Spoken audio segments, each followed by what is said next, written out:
વડોદરા શહેરના મકરપુરા પોલીસ સ્ટેશનની હદમાં લાખો રૂપિયાનો ઇંગ્લિશ દારૂ ઝડપી પાડવામાં આવ્યો છે. આવનારા નવા વર્ષની ઉજવણીને લઈને શહેરમાં દારૂની પાર્ટીઓ ન થાય તે માટે વડોદરા શહેર પોલીસ દ્વારા સઘન ચેકિંગ અને વોચ ગોઠવવામાં આવી છે. 31 ડિસેમ્બરને લઈ શહેર પોલીસ સંપૂર્ણ ચાંપતી નજર રાખી રહી છે. તે દરમિયાન વહેલી સવારે માણેજા વિસ્તારમાં મકરપુરા પોલીસ દ્વારા વોચ ગોઠવવામાં આવી હતી.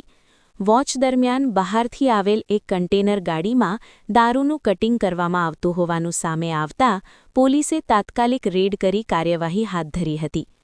પોલીસ રેડ દરમિયાન કન્ટેનરમાંથી લાખો રૂપિયાનો ઇંગ્લિશ દારૂ ઝડપી પાડવામાં આવ્યો હતો. સાથે સાથે દારૂ ભરેલી ગાડી સહિત અન્ય વાહનો પણ કબજે કરવામાં આવ્યા છે. આ ઘટનાને પગલે વડોદરા શહેરના બુટલેગરોમાં ફફડાટનો માહોલ સર્જાયો છે. દારૂ ક્યાંથી આવ્યો હતો અને કોનો છે તે અંગે મકરપુરા પોલીસ દ્વારા વધુ તપાસ હાથ ધરવામાં આવી છે. નવા વર્ષની શરૂઆતમાં જ મકરપુરા પોલીસની સખત કાર્યવાહીથી પોલીસની સતર્કતા અને કામગીરી સ્પષ્ટ રીતે જોવા મળી રહી છે.